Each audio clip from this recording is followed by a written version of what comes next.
இன்னைக்கு ஸ்பெஷல் ரொம்பவே ஈஸியான சுவையான கும்பகோணம் கடப்பா. அது எப்படி செய்யறதுன்னு பார்த்துடலாமா? அதுக்கு ஒரு பேனில் ஆயில் ஆட் பண்ணிட்டு பட்டை, கிராம்பு, ஏலக்காய் சேர்த்திக்கோங்க. அது கூடவே 1.5 வெங்காயம், ஒரு பச்சை மிளகாய், கொஞ்சமாக கறிவேப்பிலை சேர்த்துட்டு ஒரு நல்லா வதக்கிக்கோங்க. அது கூடவே 2 தக்காளியும் சேர்த்து நல்லா வதக்கிக்கோங்க.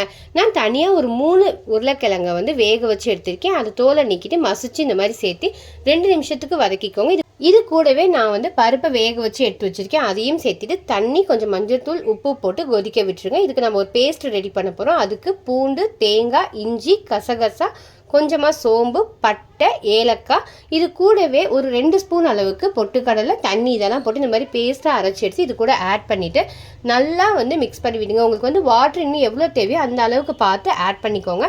நல்லா கொதி வரட்டும். கடைசியாக கொதி வரும்போது நம்ம கொஞ்சமாக மல்லித்தலையை போட்டு இறக்கணும் அப்படின்னா சூப்பரான கும்பகோணம் கடப்பா ரெடி. பண்ணுங்க, சப்ஸ்கிரைப் பண்ணுங்க.